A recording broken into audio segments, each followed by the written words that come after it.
Welcome back everyone. Quickly, let's continue our discussion on HTML entities, and right now we'll be discussing about HTML symbols along with the HTML symbol entities. Symbols that are not present on your keyboard can also be added by using entities in HTML. HTML symbols entities were described in the previous chapter.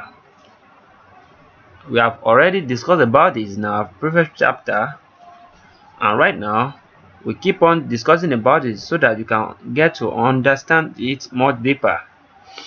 Many mathematical, technical, and currency symbols are not present on a normal keyboard. If you look at your keyboard very well, you will understand what I'm talking about. To add such symbols to an HTML page, you can use the entity name or the entity number, a decimal number or a hexadecimal reference for the symbol, a decimal number or a hexadecimal reference for the symbol. For example, to display the euro sign with an entity name, a decimal number, and a hexadecimal value is going to be used. So I'm going to show you some of these symbols entity I'm having right here, the way they look, how they works. So let me just copy this because you cannot cram this off head. Let me copy this so I can be able to show you quickly. Get back to our document. This is what we are having in our previous tutorial where we started discussing about our entities. So right now let's quickly use this in our code right here. Let's say right after our p tag here, let's place this one here. We are having this now. So let's save our document, and I'm going to explain further.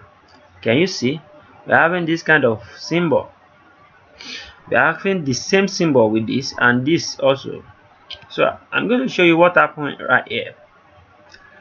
This symbol you are seeing inside our document here, let me show you here, because we want to display euro sign, euro symbol. So we use and euro along with semicolon, and the same way we use decimal number. Also we use and hashtag 8364 and semicolon, and also we use hexadecimal to get the entity, the symbol entity again. In another way, we use and hashtag x20ac semicolon, just because we need one symbol sign inside our HTML document. So we have to go through this way. So there is different way we can print it. So you just have to decide on which one of this way you want to be using inside your document. Whenever you are writing something, let's say you need the euro sign now, maybe you are going to use the euro sign in English way, this one that they wrote in and euro semicolon, or you have to use the one that they wrote in and hashtag 8364 semicolon, or you have to use the one they wrote in and hashtag x20ac semicolon. This one is in hexadecimal way, this one is in decimal way, and this one is the alphabetical way. So I want you to understand this. So the same thing goes along with other symbols also that you have to use in your document. So I want you to have that in your mind. There is different ways you can use it, so they will all display the same thing. So, and let me show you something. In our next document, I'm still going to show you other entities like this that you can use, other symbol entities like this.